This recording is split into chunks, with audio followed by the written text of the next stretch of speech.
If you are listening from somewhere cold right now and are searching for a warm winter getaway, this episode is for you. Sometimes in the middle of winter, you don't want a big vacation. You don't want complicated travel plans or a packed itinerary.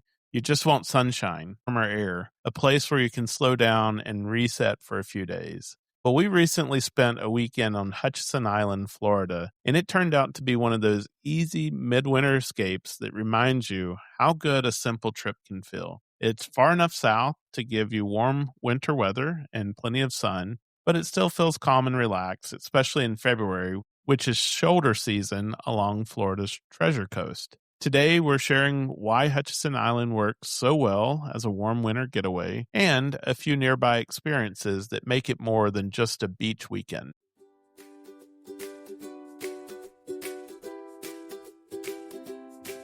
We're Scott and Melissa, the Sunshine Travelers. We're all about exploring the world and sharing the journey with you, whether you're a seasoned traveler, dreaming of your next adventure, or just here for the stories. No matter where you are on your travel journey, we've got firsthand experiences, tips, and plenty of inspiration from some of the most amazing places on Earth. So buckle up and get ready to travel with us.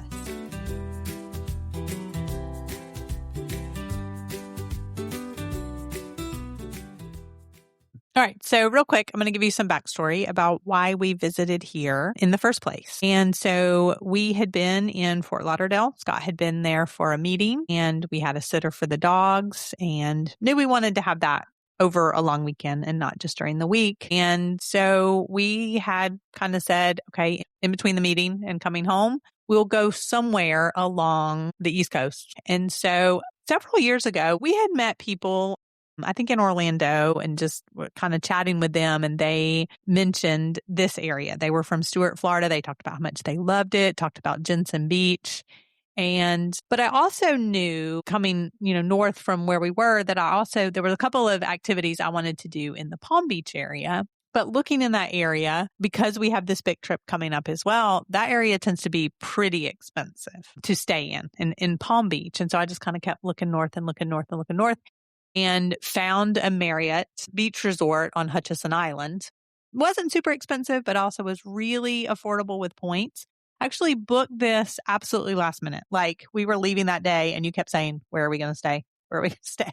And so I just booked it. And so that kind of tells you a little bit about this time frame, since there is availability, not having to plan this way far in advance. And so even when we first arrived, kind of in the evening, I noticed how really easy everything felt. It wasn't busy. There wasn't a lot of traffic, no crowds. Really felt like it was going to be a slower pace. So what do you think, Scott? Well, I was ready for a little bit of warmer weather as well. We had just come out of a period where even here in this Jacksonville area, it was cold. I mean, where it had gotten a couple of days where the temperatures didn't get out of the 20s. And so for us, that's really cold. And so we were looking for something warm as well. We got down to Fort Lauderdale, and it wasn't during the week, it wasn't that much warmer. But we had looked at the weather forecast, and it was going to start warming up. And so we were ready for just some warm weather to kind of get out of that. So I can only imagine that if you're sitting here and even right now you're going through a snowstorm, a midwinter getaway is exactly what you need. And that's why we thought that this episode might be helpful to someone who's sitting out there right now with those winter doldrums and trying to figure out where can they escape to. The other thing that we learned about Hutchinson Island before we start digging in is that if you know the country music star Jason Aldean, he has a house on Hutchinson Island. So because of the way that it is situated, like Scott mentioned, called Florida's Treasure Coast, you have not only the beach, but then you have multiple rivers, the Indian River, the St. Lucie River, you have the Intercoastal as well. So huge area for boating and fishing and sailing, in addition to having the beach to enjoy as well. And so this episode is not going to be do this and do this and do this and then do this, because that is kind of the opposite of what we would want this getaway to be, the opposite of what it was for us. So we're going to mention, here's a couple of things that we did. Here's a couple of things that you could do, but we're not going to give you an exhaustive list of everything that is there, but just tell you a little bit about this really neat place. And I would also say that this might be one of those places where during the summer it's too hot, right? So this is a really good time to be there.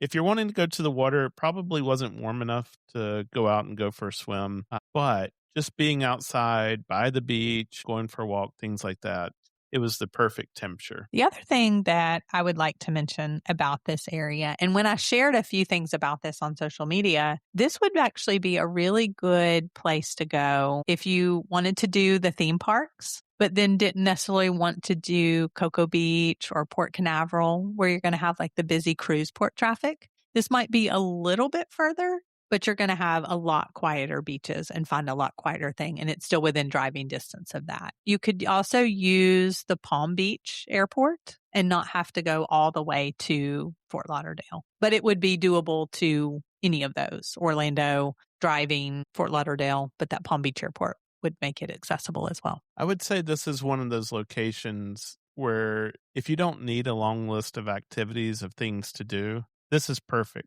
Like I said before, you can go on long beach walks. You can have your meals outdoor. You can just have slow mornings or days when you just kind of hang out by the pool and soak in that sunshine and vitamin D. I think this is the kind of place that you would go. And Melissa mentioned there's a lot of fishing there. So these are the type of activities if you wanted something to do, but you could literally just grab a chair, sit on the beach, read a book, get the sunshine. But then have, like I mentioned earlier, the rivers, the intercoastal, so that you could do a little bit of kayaking, paddleboarding. We did see a couple of places where you could rent some jet skis. So there's definitely that water sports, but I think you could do as much or as little as you wanted to. Tends to be a lot of smaller kind of beach resort type things. So as I mentioned earlier, if you do want to see Palm Beach without the expense, I think this is a great nearby option. It was about 45 minutes to an hour away. And so what we actually ended up doing, because of the things that were on my list, is on our way, we had a chance to visit the Flagler Museum, which is definitely worth seeing if you enjoy history and architecture. It's sort of like a little taste of Europe, because that's where he kind of drew all his inspiration. It's also the iconic Breakers Resort is there, and you could drive around and see some things in Palm Beach, maybe shop in some of the shops. But Palm Beach does tend to be very, very expensive as far as staying there and a lot busier and a lot more crowded. If you're thinking that you'll just pull up and go to the Breakers Resort, that's not going to happen. They do have security and a gate before you can go into there. So just keep that in mind. But you could see it from like the street. You might be able to go and have lunch there or something like that if you had a reservation. But just pulling up and going into the hotel is not a possibility. Yeah, so that just adds a little culture without turning the trip into something busy, something to do for like 3/4 of the day. But you'll definitely notice, a difference in the traffic down there versus being up in that Hutchinson Island area as well. So a good way to see that and experience that without having to stay there. There's also several little small towns around there that you can go out and discover. One of the things that we were looking at was we were towards the end of the season where the manatees would come up into the rivers for the warmer water. And so there's a lot of those rivers around where you can see the manatees come in. We visited the St. Lucie River and we just kind of walked along the boardwalk. We visited their botanical gardens and walked around at the marina near our hotel. We also found a really cute town called Ocean Breeze where there's a lot of people out. They were dining al fresco. We had lunch in Stewart and walked around the shops there. This is one of those examples, I would say, where if you're only trusting in ChatGPT, it will lead you wrong because I think we missed the most happening restaurant in Stewart. Yeah, there was a little pizza window shop called Luna, and that seemed to be like the local spot. And I think it was probably drawing us to places that were like on the water and seafood type places, but that I think was where all the locals went. But just wandering around those small local places, I think ended up being some of our favorite moments, not really having an agenda as well. Another big highlight of the Hutchinson Island in that area is all of the state parks that have just tremendous protected natural areas. We walked trails at Savannah's Preserve State Park, but nearby they also have Jonathan Dickinson State Park and Jupiter Inlet Aquatic Preserve. So, like all of these places that you can go and visit within a very short drive, really good for bird watching and photography. Hey, Sunshine Travelers, quick question. Are you the person everyone calls when they're planning a trip? If you love researching destinations, building itineraries, and helping friends travel better, why not get paid for it? At Sunshine Travelers Experiences, we're building a community of travel advisors who want flexibility, strong commission splits, real mentorship, and access to tools and suppliers that make booking seamless. Whether you're brand new and already planning trips on the side, we'll help you turn that passion into something meaningful. If you're curious, head to sunshinetravelersexperiences.com/become an advisor and learn more. Travel more, earn more, and help others do the same.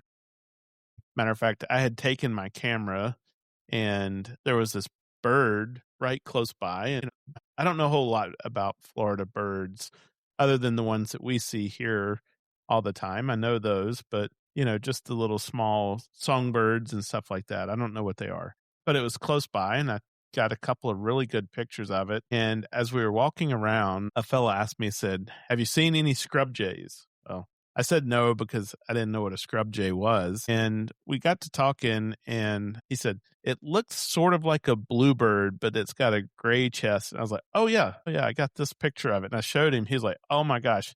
He's like, "That is one of the rarest birds in this area to be able to get a picture of." He was like, "I can't believe you got such clear pictures of it." Yeah, so just things like that. And we literally ran into like two other people. There was like a walkway that went out on to where the marshy area. We saw alligators. And it almost felt like one of the nature trails that we had done in the Galapagos. Just a very interesting natural area. And you would have no idea that you were that close to the beach either. There's so many state parks in Florida. And what I love about them is that they have preserved some of this natural area. I think so many people think of Florida as beach, theme parks, Miami, and there's so much more to offer and so much quiet if that's what you're looking for. Yeah, and that's why we wanted to talk about that is because if you're sitting here today and it has just dumped 2, 3, 10 inches of snow on you and you've just had enough because it seems like it has snowed a lot this year, then this is one of those places that is just a really good getaway choice for you. And so one of the other things that we just enjoyed, we had driven, we obviously had our car. I would definitely say that you definitely want to rent a car to explore this area. But one of the things I don't know that we do a whole lot is just kind of drive around and see what is interesting. And that was one of the things that we had an opportunity to do on this particular couple of days. Just drive over the bridges, and if we see something interesting, let's stop. So not making it complicated, just some simple experiences like that. So I think what surprised me the most is that even though there was no agenda, the day felt really long. And sometimes days when you're traveling just seem to fly by and you feel like I need more time. But what was nice about this is that we really had plenty of time. And then a late lunch by the river in Stewart, and then just getting to sit there and people watch and watch the water. It just was amazing how quickly we felt refreshed, just kind of from a short weekend away. Yeah, a few days of warm weather, ocean air, and a slower pace can go a really long ways. And we know that because even just this past weekend, we enjoyed a day at the beach with the family and it was hot. We all got sunburnt, right? And we even talked to my dad who lives in Atlanta and he was like, "We're freezing our butts off up here." So we know how refreshing that can be. And so we just wanted to offer an option up to you.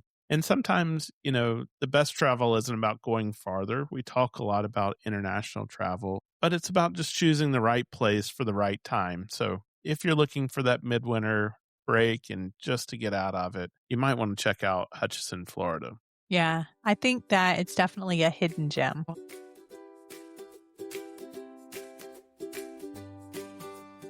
that's it for today's episode.